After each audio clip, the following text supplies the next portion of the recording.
sababu iliyosababisha mimi nikashindwa kusoma kuendelea na elimu ya sekondari. Wazazi wangu walifariki wote. Mimi nimebakia yatima tangu 1998. Wazazi wamefariki. Babangu alikuwa askari polisi, ameenda huko kupambana na majambazi. Ninajuaga majambazi mambo yao. Au sio bana?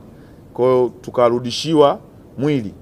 Mzee kaondoka. Na mimi ndio hapo nilikuwa namaliza darasa la 7, sijui chochote, sasa sijui naenda wapi na kanyaga wapi. Na mnajua maisha ya askari polisi, ndio maana tunawapigania sana. Kuna muda mwingine tunapigania haki zao, hata kama kuna muda mwingine mtaani na wenyewe wanatupiga, lakini kuna muda tunawapigania ili waweze kubadilisha mfumo wao wa maisha, kwa sababu askari polisi akiondoka, unaiangalia familia yake namna ambavyo ina struggle ya kuweza kuishi. Maneno na mimi kama kiongozi wa umma, na ni jukumu langu kupigania maslahi pamoja ya askari polisi pia. Kwa hiyo sababu yangu mimi ya kutoendelea na shule ni hiyo. Baada ya mzee kaondoka, nikaanza mafunzo ya ugereji, kujifunza kuendesha, kutengeneza magari.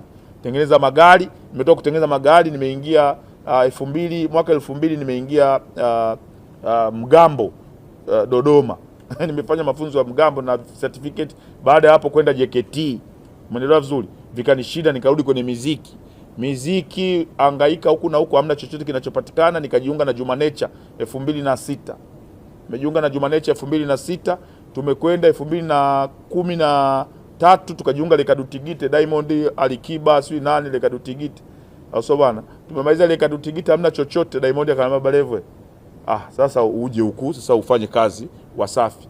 2014 nikasema siji Wasafi. Na nilianza kwanza miradi yayo 2014, miradi yayo. Nikaondoka kwa miradi yayo, nikaenda kugombea udiwani 2015 nikashinda udiwani kwa kushinda vituo vyote. Ndio diwani pekee katika jimbo la Kigoma mjini nilishinda vituo vyote vilivyotangazwa. Hakuna kituo hata kimoja ambacho nilishinda. Nilimpiga mpinzani, na wakati huo mimi ndio nilikuwa niko chama cha upinzani. Nilikuwa niko ACT. Kwa nilimpiga dogo mmoja wa CCM, alipasuka vibaya sana.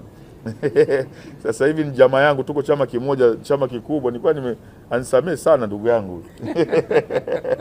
Kwa 2015 nikawa diwani kwa miaka 5 kata ya Mwanga Kaskazini.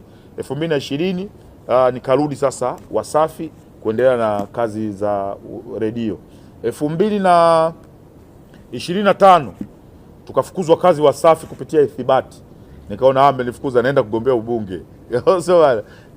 Sasa hivi ni mbunge wa jimbo la Kigoma mjini, lakini